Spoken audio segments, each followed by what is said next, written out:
Baik, selamat malam teman-teman mahasiswa. Dengan video pembelajaran ini, saya akan membahas mengenai pertemuan kita yang kedua, mengenai strategi operasi. Minggu kemarin kita sudah selesai membahas bagaimana sebuah organisasi dibentuk, bagaimana sebuah organisasi dibangun, dan pada hari ini kita akan melihat bagaimana proses organisasi dapat berjalan dengan menggunakan strategi operasi. Sebelum kita memulai proses pembelajaran kita, seperti biasa saya mengingatkan kembali bahwa metode pembelajaran kita merupakan metode yang saya gunakan adalah Student Learning Center, di mana semua konstruksi pembelajaran, konsep, penemuan-penemuan konsep baru, penemuan pendalaman materi dilakukan oleh mahasiswa, sehingga nanti mahasiswa akan lebih banyak beraktivitas, berproses, belajar bersama di dalam proses pembelajaran online ini. Sehingga saya selalu mengingatkan pada kalian bahwa pembelajaran mata kuliah saya tidak hanya pada satu hari, tetapi pada satu minggu proses pembelajaran, sehingga Anda diberikan waktu cukup panjang untuk bisa menggali, mengkonstruksi konsep yang sudah diberikan, dan juga memperdalam konsep yang ada, sehingga dengan proses tersebut pengalaman belajar Anda semakin luas, pemahaman Anda semakin dalam mengenai sebuah konsep yang ada. Lalu untuk penilaian memang sudah saya juga jelaskan minggu kemarin kita ada nilai UTS, UAS, absensi, dan tugas. Kebetulan untuk absensi saya setiap minggu selalu akan mengupdate tugas-tugas baru untuk kalian supaya kalian tetap bisa berproses, karena ini adalah perkuliahan online, diperlukan kerjasama antara dosen dengan mahasiswa. Jadi dosen lebih banyak memberikan arahan mengenai konsep, tetapi pendalaman konsep dilakukan oleh mahasiswa. Lalu untuk eh, tugas, saya jadi berharap jangan dianggap sebagai sebuah beban, ya. Jadi karena proses belajar kita, ya, jadi sebuah proses pembelajaran itu dimulai dari runutan proses panjang, ya. Dan saya memberikan waktu satu minggu bagi rekan-rekan mahasiswa untuk memperdalam materi kita. Selalu ada tiga bagian tugas yang akan saya berikan. Yang bagian pertama selalu berada di akhir video, merupakan tugas pengayaan. Nanti kalian bisa memperdalam materi saya, memahami materi saya, definisi-definisi yang saya berikan dalam konsep, ya, di dalam akhir video, selalu ada di akhir video. Lalu pertanyaan kedua dan pertanyaan ketiga itu akan selalu ada di dalam My Best. Pertanyaan kedua biasanya pertanyaan pendalaman materi, ya, lebih kepada analisa. Jadi saya ingin mahasiswa saya juga memiliki pisau analisa yang tajam, begitu, membedah fenomena-fenomena manajemen, ya, khususnya untuk manajemen operasional. Lalu yang ketiga, mempresentasikan kembali slide yang sudah ada. Ya, ini untuk berfungsi untuk memperdalam, untuk mengkonstruksi konsep yang sudah diberikan. Bagaimana cara pengerjaannya? Setiap mahasiswa diberikan kesempatan untuk membuat video project, ya, nanti merekam jawaban Anda dengan video, wajib menampilkan muka seperti saya lakukan pada saat hari ini, ya. Jadi wajib sertakan PowerPoint dan Anda presentasikan seluruh part itu, direkam dalam satu video utuh.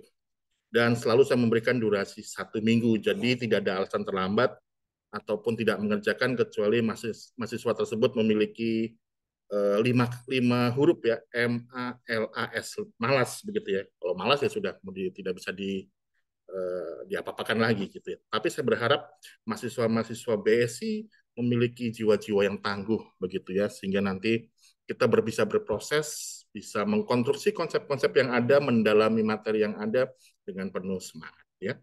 Jadi sekali lagi, tugas jangan dianggap sebagai beban. Memang nanti Anda diwajibkan untuk absensi, ya, dan absensi ini akan dikonfirmasi dengan pengumpulan tugas. Jadi jika Anda tidak mengumpulkan tugas, maka saya akan menganggap Anda tidak aktif dalam perkuliahan kita. Nah, kita masuk di dalam materi yang pertama, berhubungan dengan strategi operasional. Kita berbicara dulu mengenai landasan dasar sebuah organisasi, ya. Biasa sebuah organisasi itu selalu memiliki visi, misi, strategi, dan taktik. Kalau kita berbicara mengenai visi, kita akan berbicara sesuatu yang abstrak, ya, yang luas, dan ini merupakan sebuah gambaran masa depan. Sehingga visi selalu terhubung dengan capaian goal. Nah, bagaimana untuk mencapai sebuah capaian atau goal tersebut? Maka diperlukan sebuah tindakan atau aksi yang disebut dengan misi. Maka di dalam misi selalu ada aksinya, bagaimana sebuah misi itu dapat mencapai visi yang sudah disusun atau dirancang. Ya, maka untuk bisa mencapai visi dan bagaimana misi tersebut dapat disusun dengan baik, maka sebuah perusahaan selalu membuat atau sebuah organisasi selalu membuat strategi. Strategi ini berfungsi sebagai cara untuk menggapai atau memenangkan atau mendapatkan visi tersebut.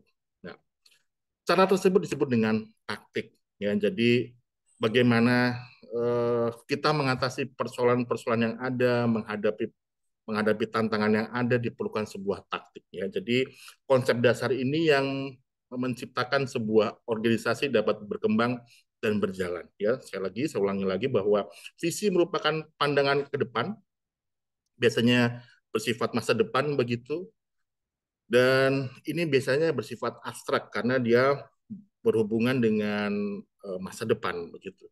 Maka diperlukan suatu cara bagaimana untuk bisa mendapatkan visi tersebut, maka disebut sebagai aksinya disebut dengan misi. Nah, untuk bisa menggerakkan misi, maka diperlukan sebuah cara supaya misi tersebut bisa mencapai goal-nya, maka disebut dengan strategi. Nah, di dalam strategi itu kita menyusun sebuah taktik, ya. Jadi memang ini satu kesatuan yang tidak bisa dilepaskan.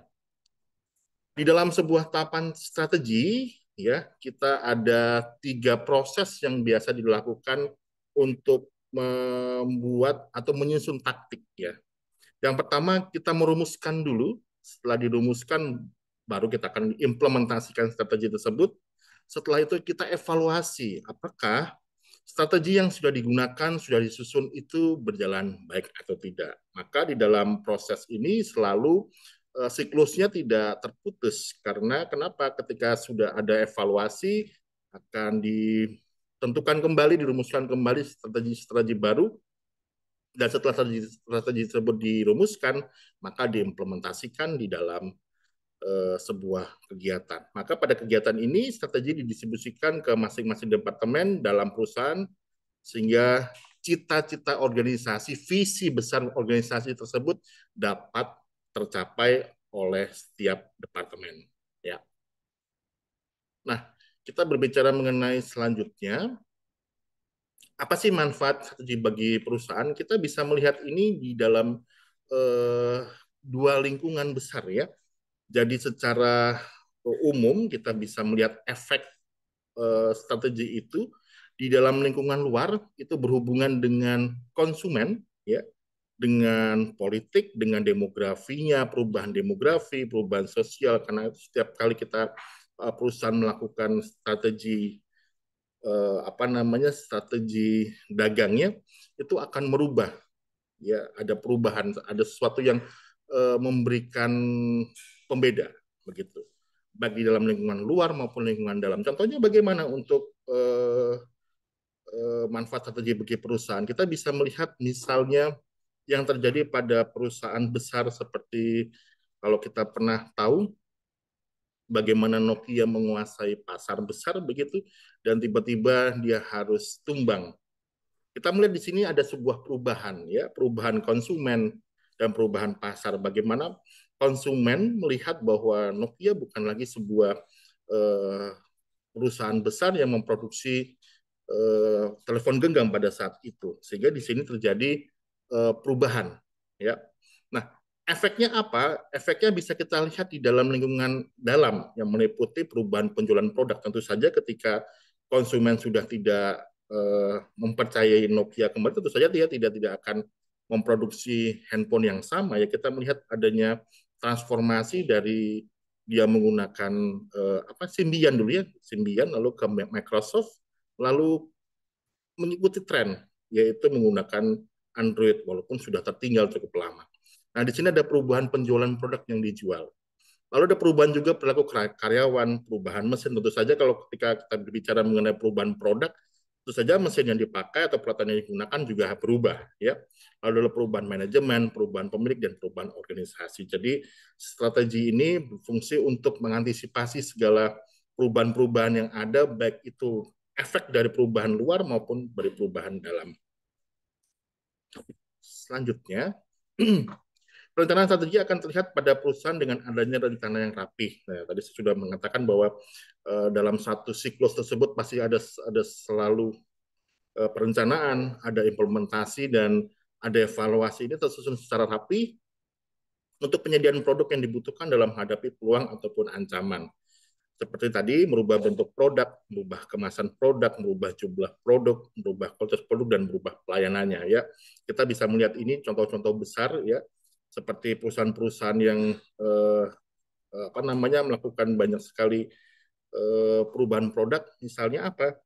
Kalau kita melihat di tren, ya, kita melihat tren di Indonesia penggunaan penggunaan motor, misalnya kalau kita melihat di penggunaan para pengguna motor begitu, mereka tidak lagi menggunakan motor bebek, ya.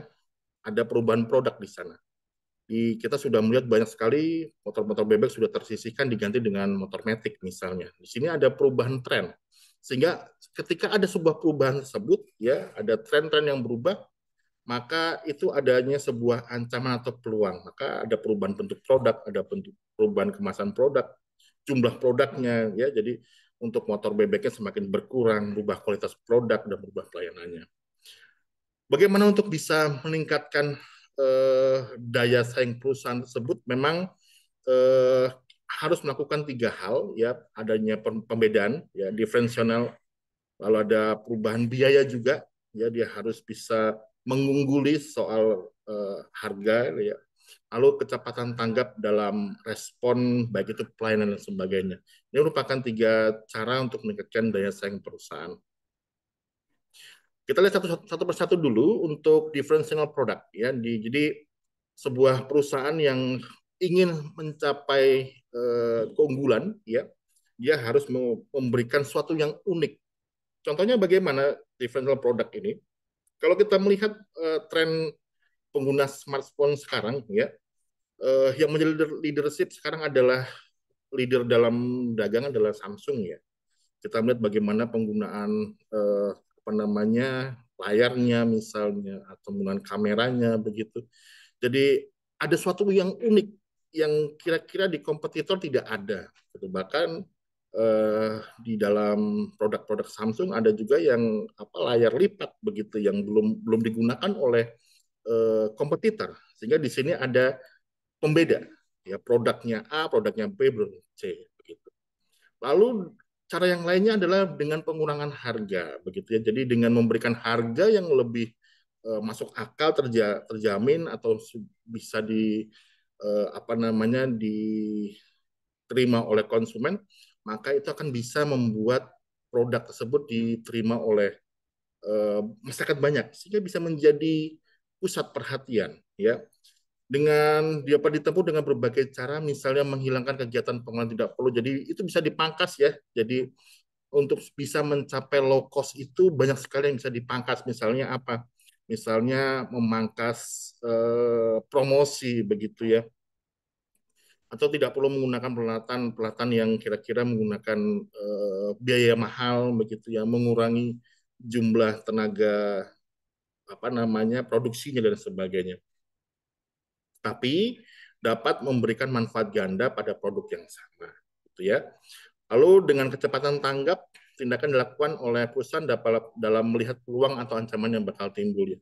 Ini yang terjadi pada Nokia, ya. Jadi kenapa Nokia bisa ambruk, ya? Pada saat itu dia tidak tanggap terhadap respon ketika pertama kali Android lahir. Ya, dia percaya diri bahwa dengan eh, dulu dia menggunakan Symbian begitu, dia masih berusaha bertahan dan menganggap bahwa dia pede begitu. Tapi dia tidak tanggap akan adanya ancaman tersebut, sehingga ketika ketidaktanggapan ini terjadi dalam sebuah organisasi atau sebuah perusahaan, ini akan meninggalkan suatu hal yang merugikan, ya. Maka diperlukan adanya kecepatan tanggap. Nah, kegiatan cepat tanggap tersebut tercermin pada kegiatan yang terus-menerus mengamati produknya. Makanya perlu kita bisa mengevaluasi. Maka tadi saya sudah sempat menyinggung adanya sebuah evaluasi untuk mengamati bagaimana produk itu ditanggapi oleh konsumen. Ya, jadi ada tren yang ada di dalam masyarakat. Bagaimana mengambil tindakan pada posisi produk dalam fase pertumbuhan, fase permintaan pasar, apakah pasar sudah jenuh? Ya tadi saya sudah sempat menyinggung juga misalnya pasar saat ini sudah jenuh dengan motor bebek, jadi trennya adalah menggunakan motor matic. Mungkin nanti tren kedepannya kita akan melihat di jalan-jalan raya kita berseliweran bukan lagi motor-motor matic ya, tetapi mungkin saja motor-motor listrik ya. Jadi ini adalah sebuah tren.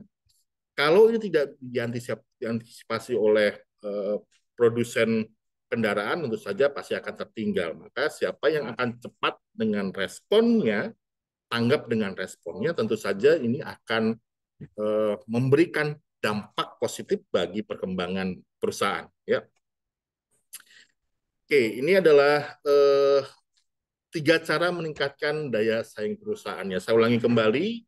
Yang pertama adalah melakukan diferensiasi produk, ya. Lalu yang kedua adalah pengurangan biaya, ya. Jadi dia harus bisa low cost. Bagaimana low cost ini bisa dilakukan? Ya dia dengan cara misalnya pengurangan memotong atau memangkas biaya promosi misalnya. Makanya ya kalau kita lihat produk-produk Xiaomi, Realme, dia kenapa bisa murah? Karena dia memangkas biaya-biaya iklan, sehingga dengan spek yang sama, dengan kualitas yang sama, kita bisa mendapatkan harga yang murah. Dengan hal ini pasti tentu saja membuat kompetitor jadi khawatir ya, jadi membuat was-was juga. Karena kenapa? Kalau sebuah perusahaan mampu mengurangi biaya-biayanya, maka akan menimbulkan perusahaan tersebut mampu menjadi leader di dalam penentu harga. Tentu saja harga ini menjadi satu faktor yang penting di dalam sebuah penentuan pembelian, ya, keputusan pembelian di dalam masyarakat, ya. Yang ketiga, kecepatan tanggap atau quick respon, ya, tindakan dilakukan dengan perusahaan melihat peluang atau ancaman yang bakal timbul. Jadi perusahaan harus merespon dengan cepat begitu ketika adanya tren, ya, adanya perubahan-perubahan yang terjadi di dalam masyarakat terhadap produknya, bagaimana produk tersebut sedang bertumbuh, ada fase permintaan ataukah pasar sudah jenuh dengan produk tersebut sehingga harus dilakukan diferensiasi. Maka harus ada kecepatan tanggap. Ya, jadi ada 3 hal: differentiation product, low cost, dan quick respon untuk mencapai daya saing perusahaan. Kita akan berbicara mengenai efektif, efisien, dan produktivitas. Ya, hal ini biasanya definisi-definisi ini berfungsi untuk melihat apakah produk-produk yang dihasilkan atau luaran-luaran dari sebuah perusahaan itu mencapai target atau tidak. Nah, efektif adalah penekanannya pada pencapaian sasaran tanpa memperhitungkan input. Sekali lagi ya, efektif adalah pencapaian sasaran tanpa memperhitungkan input. Sedangkan efisien ya menekankan pencapaian sasaran juga menekankan penggunaan input seminimal mungkin. Ya, bedanya di situ ya. Efektif adalah menekankan pada pencapaian sasaran tanpa memperhitungkan input.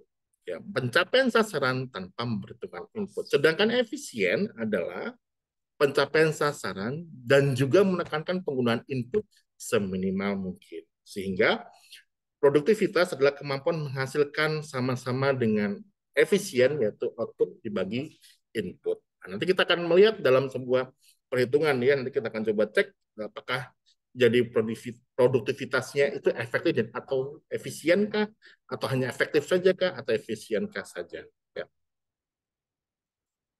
Produktivitas dapat ditingkatkan melalui 3 cara, ya, menaikkan output dengan input tetap, menurunkan input dengan output tetap atau menaikkan output dengan menurunkan input ya. Sekali lagi, produktivitas dapat ditingkatkan melalui tiga cara. Outputnya naik tapi inputnya tetap ya.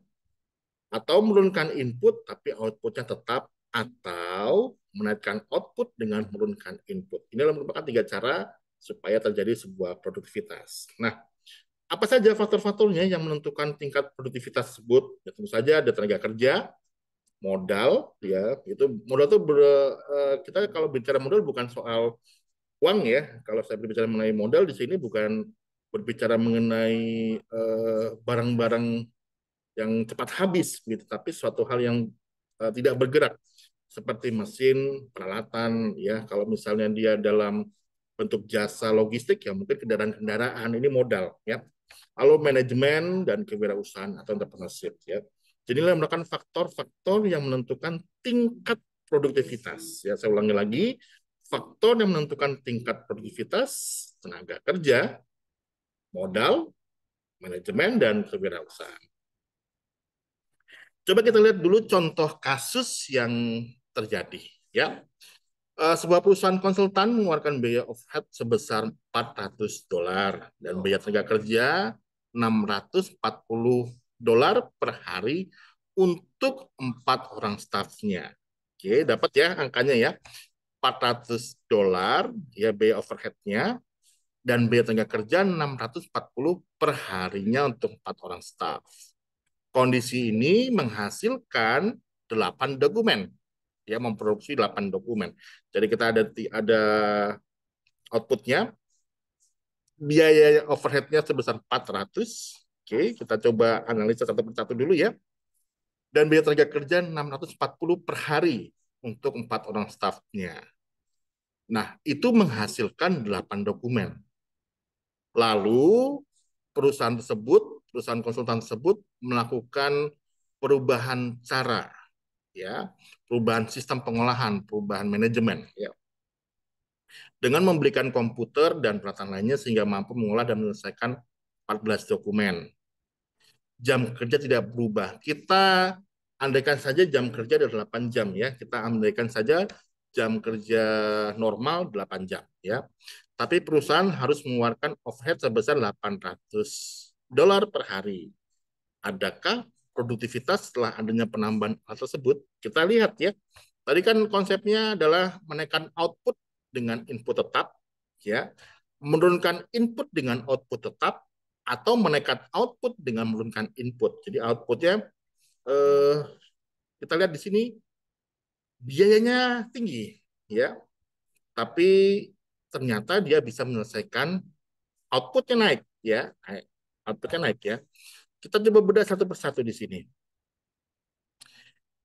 Untuk produktivitas tenaga kerjanya, ya, kalau kita mengukur sistem kerjanya, ya, kalau kita mengukur secara normal, tadi sudah saya sampaikan bahwa kita ukur saja sesuai jam kerja normal, begitu kita andaikan jam kerja normal, kan tadi soal ceritanya tidak dituliskan atau tidak tidak disebutkan jam kerjanya berapa, kita andaikan saja jam kerja normal adalah 8 jam, karena ini jam kerja umum dalam sebuah perusahaan ya. Jadi produktivitasnya dia memproduksi 8 dokumen. Lalu dibagi dengan jumlah jamnya ya, dikali dengan jumlah staff ya, dihasilkan 32. Jadi 8 itu merupakan produktivitas di sini ya. Produknya itu 8, lalu dibagi dengan jumlah jamnya, total jumlah jamnya dikali dengan jumlah staff ya, menghasilkan 0,25 dokumen per jam kerja. Jadi mereka dapat melakukan 0,25 dokumen per jam kerja. Jadi 8 jam itu dia menghasilkan 0,25 dokumen per 1 jamnya.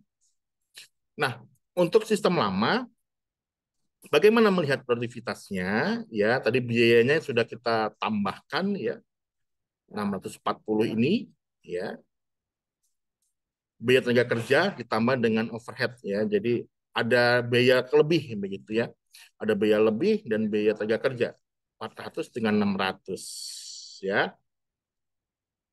Ini adalah produksinya 8, ini total biaya yang ada ya, ditambahkan atau dibagi. Jadi dia menghasilkan 0,0077 dokumen per dolar. Jadi di dalam produktivitasnya inilah nilai dari biaya yang dikeluarkan. Maka kalau kita ingin melihat apakah ada efisiensi di sana, kita lihat hasil outputnya.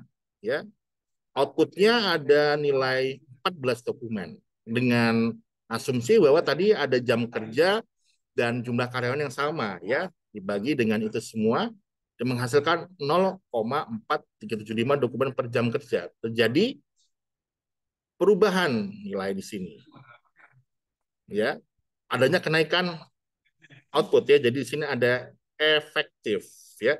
Lalu di sistem baru juga kita melihat di sini jumlah produksi yang ada ya, kita produksi ada 14 dibagi dengan jumlah total biaya yang ada. Maka di sini terjadi efektif dan efisien. Sehingga dapat disimpulkan bahwa eh, di dalam contoh kasus ini ya, di dalam contoh kasus ini terjadi produktivitas ya, terjadi produktivitas karena ada perubahan kenaikan output yang ada ya. Oke, ini adalah materi kita. Jadi kita akan masuk di dalam tugas yang pertama ya. Saya akan bacakan soalnya. Silakan nanti Anda ingat-ingat, nanti bisa Anda ulang kembali video ini beserta penjelasan saya mengenai pemahaman yang ada. Dan biasanya nanti jawabannya memang kalau ada di dalam pembahasan di dalam video ajar ini ya. Sebelum masuk ke pembahasan, saya akan mereview ulang mengenai materi kita. Ya, saya akan mereview ulang supaya Anda bisa makin memahami mengenai strategi operasi ya. Yang pertama adalah kita berbicara mengenai landasan sebuah perusahaan itu berjalan, selalu ada visi, gambaran masa depan, misi adalah cara untuk mencapai atau menggapai visi ya. Cara tersebut ya, cara tersebut atau aktivitas tersebut selalu dilakukan berdasarkan strategi ya. Itu bagaimana cara untuk memenangkan atau apa namanya meraih ya visi yang ada. Di dalam cara meraih tersebut ya, di dalam strategi tersebut ada taktik, yaitu bagaimana mengantisipasi permasalahan, mengantisipasi peluang yang ada, begitu menggapai peluang yang ada sehingga kegiatan dapat berlangsung dengan baik ya. Jadi ada visi, misi, strategi dan taktik. Ini hal yang mendasar bagaimana sebuah organisasi itu dapat terbentuk ya. Visi, pandangan ke depan, misi adalah tugas pokok berkaitan dengan tugas yang akan diemban oleh perusahaan untuk mencapai visi. Strategi adalah memenangkan penguasaan suatu wilayah. Taktik adalah suatu cara bagaimana agar persoalan yang timbul selama kegiatan berlangsung dapat teratasi. Taktik. Tahapan strategi ada perumusan strategi, ada implementasi strategi, dan penilaian strategi. Ya. Jadi ini selalu berputar ya. Jadi tidak terputus rangkaiannya, tahapan-tahapan ini dan tidak melewati. Jadi misalnya implementasi dulu, setelah implementasi baru ada perumusan, tidak, tetapi diawali dengan perumusan, implementasi, dan penilaian strategi. Lalu untuk manfaat strategi bagi perusahaan, kita bisa melihat ada lingkungan keluar dan lingkungan ke dalam. Ya, jadi sudah saya bahas mengenai efek-efeknya apa saja begitu, bagaimana cara mengantisipasinya. Nanti di dalam tugas yang kedua nanti Anda diminta untuk menganalisa ya perusahaan Samsung berkaitan dengan lingkungan luar dan lingkungan dalam ini. Ya, nanti bisa lihat di dalam MyBest ya, bagaimana Anda menganalisa lingkungan luar dan lingkungan dalam. Lalu perencanaan strategi akan terlihat pada perusahaan dengan adanya rencana yang rapi, untuk penyediaan produk yang dibutuhkan untuk menghadapi peluang atau ancaman. Jadi peluang ancaman itu seperti apa? Ada perubahan produk, misalnya perubahan kemasan produk, ya, berubah jumlah produk, berubah kualitas produk, dan berubah pelayanannya. Nah, ada 3 cara untuk meningkatkan daya saing perusahaan: diferensiasi, ya, atau differentiation, biaya atau cost leadership ya, dan kecepatan tanggap quick respon ya. Jadi differential product misalnya dengan memberikan keunikan-keunikan dalam sebuah produk ya. Jadi kalau yang unik-unik pasti akan membuat konsumennya merasa wah ini luar biasa nih, bagus nih gitu ya. Lalu yang kedua adalah cost leadership atau memberikan uh, low cost ya. Bagaimana dengan cost leadership-nya ya dengan memberikan low cost ya. Semakin harga itu dapat diraih oleh konsumen, dapat diterima oleh pasar, maka akan membuat perusahaan itu dapat menjualkan barang yang besar tentu saja. Maka untuk mencapai ke sana, caranya adalah memberikan pengurangan-pengurangan, ya, memberikan pengurangan-pengurangan atau menghilangkan kegiatan-kegiatan yang tidak perlu, memotong biaya-biaya yang tidak perlu, ya, menggunakan peralatan sederhana atau memberikan manfaat ganda pada produk yang sama. Lalu yang ketiga yaitu memberikan quick response. Quick response ini berfungsi untuk melihat tindakan-tindakan yang diakibatkan adanya peluang atau ancaman yang bakal timbul. Ya. Dalam proses ini perusahaan harus melihat bagaimana produk tersebut diterima oleh di pasar. Ya. Seperti produk dalam fase pertumbuhan, misalnya dalam permintaan pasar, atau pasar sudah jenuh dengan produknya, dan pada tahap perusahaan masuk ke dalam fase penurunan. Ya, kalau misalnya ada penurunan, bagaimana untuk bisa menaikkan kembali perusahaan tersebut di dalam sebuah persaingan. Ya, ini harus ada kecepatan tanggap. Ya. Lalu selanjutnya kita berbicara mengenai efektif dan efisien. Efektif adalah penekanannya pada pencapaian sasaran tanpa perhitungan input, ya efisien. Menekankan pencapaian sasaran juga menekankan penggunaan input seminimal mungkin. Lalu produktivitas kemampuan menghasilkan sama dengan efisien yaitu output bagi input. Ya. Produktivitas dapat ditingkatkan melalui 3 cara: menaikkan output dengan input tetap, menurunkan input dengan output tetap, menaikkan output dengan menurunkan input. Ya, jadi faktor-faktor yang mempengaruhi produktivitas: tenaga kerja, modal, manajemen, dan kewirausahaan. Ya. Ini contoh kasusnya, nanti saya akan memberikan juga contoh kasus ini di dalam project Anda nanti di dalam MyBase. Kalian akan menghadapi kasus yang sama dengan perhitungan yang ada. Begitu, silakan nanti bisa Anda buktikan tingkat produktivitasnya. Dalam kasus ini terjadi tingkat produktivitas ya sebesar 0,4375 dokumen per jam kerjanya. Ya, dengan nilai dokumennya 0,0097 dokumen per dolarnya. Terjadi peningkatan di sini. Oke, kita masuk dalam tugas individual mahasiswa. Saya akan bacakan soalnya. Nanti silakan di dalam pengerjaan proyeknya Anda juga bacakan juga soalnya, lalu Anda jawab langsung jawabannya ya. Untuk memenangkan penguasaan suatu wilayah disebut A. Strategi, B. Misi, C. Visi, D. Taktik, E. Operasi. Nomor 1, memenangkan penguasaan suatu wilayah disebut A. Strategi, B. Misi, C. Visi, D. Taktik, E. Operasi. Oke, sudah ya, sudah diingat-ingat, sudah didapatkan jawabannya. Silakan Anda kerjakan ya. Nomor 2, penekanannya hanya pada pencapaian sasaran tanpa memperhitungkan input disebut A. Efektif, B. Efisien, C. Produktivitas, D. Modal, E. Tenaga kerja. Silakan dicermati tadi pembahasan saya ya. Yang ketiga di bawah ini yang merupakan manfaat strategi bagi perusahaan pada lingkungan luar: A. Perubahan demografi, B. Perubahan penjualan produk yang dijual, C. Perubahan mesin yang digunakan, D. Perubahan manajemen, E. Perubahan karyawan. Ingat, yang berhubungan dengan lingkungan luar, ya, bukan pada lingkungan dalam. Lingkungan luar ya, ingat ya kata kuncinya lingkungan luar.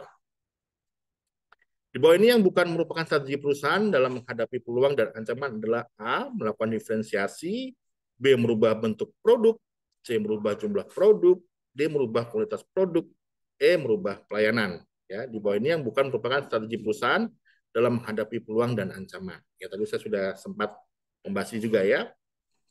Nomor 5, tindakan yang dilakukan oleh perusahaan dalam melihat peluang atau ancaman yang bakal timbul disebut ya, tindakan yang dilakukan oleh perusahaan dalam melihat peluang atau ancaman yang bakal timbul disebut quick response. A. B. Diferensiasi produk, C. Low cost, D. Perubahan penjualan produk yang dijual, E. Perubahan mesin yang digunakan. Silakan nanti Anda pilih mana jawaban yang tepat. Ini merupakan part pertama di dalam proyek yang sudah saya persiapkan untuk Anda. Jadi setiap minggu proyek akan selalu berganti sesuai dengan tema-tema dan topik-topik pembahasan yang ada, sehingga Anda diberi kesempatan untuk menganalisa, melakukan materi pengayaan, ya, memperdalam materi dan mengkonstruksi konsep-konsep yang sudah saya berikan. Jadi bisa dengan pengalaman belajar Anda menemukan, menggali, lalu mengolah kembali pemahaman-pemahaman yang ada, itu akan lebih mudah diingat. Ya, di tahap pertama nanti eh, soal nomor part kedua, bagian kedua dan bagian ketiga silakan bisa lihat di dalam MyBest. Ingat, batas pengumpulan 1 minggu. Silahkan dikerjakan dengan on time. Ya, itu saja materi untuk hari ini. Terima kasih sudah eh, menyaksikan pembahasan ini. Semoga apa yang kita pelajari bisa menjadi berkat untuk kalian, ya berguna bagi pembelajaran kalian dan dalam proses pembelajaran kalian. Terima kasih dan Tuhan memberkati kita semua.